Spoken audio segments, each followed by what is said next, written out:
In 2006, I returned to Afghanistan, the land of my birth, after having left there in the early days of the Soviet conflict.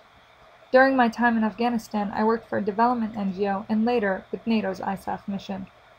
Afghanistan has always figured somewhere in the media while I was growing up, and it was invariably bad news. First the Soviets, then Mujahideen infighting a civil war, the Taliban, bin Laden, and of course, September 11, 2001. Before then, though, I knew in my heart I wanted to return to somehow help the people who weren't lucky enough to get out, those who lived inside the conflicts that I only heard about through the world news segments on television. And when I did finally get a chance to return, I found a country and a people that had and continue to experience incredible turmoil and devastation at all levels. The Afghan people want and deserve better for themselves. They want, at a basic level, security, shelter, and trust that tomorrow will look like today, something that has been unavailable there for a very long time.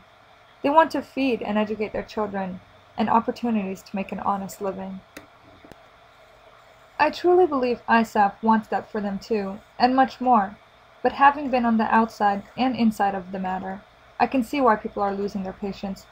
They ask, why send our children to die in another foreign land where the people don't want us in the first place? But it's not necessarily that the people don't want us.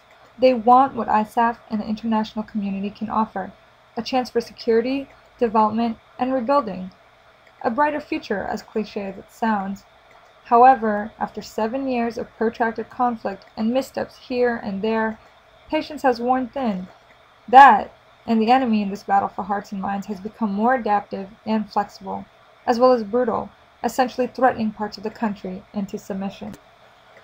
This has to end. Future Western and Afghan security are tied together.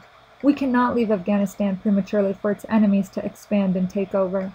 This enemy, cloaking itself in a violent militant Islam, an Islam without foothold in Afghanistan's rich history of spirituality and mysticism. If we let them win, we will surely regret it in the future. History does repeat itself, and the wise one is the one who learns from these lessons of the past. Let us be the wise one in this matter, for neither we nor the Afghan people can afford for us to play the fool.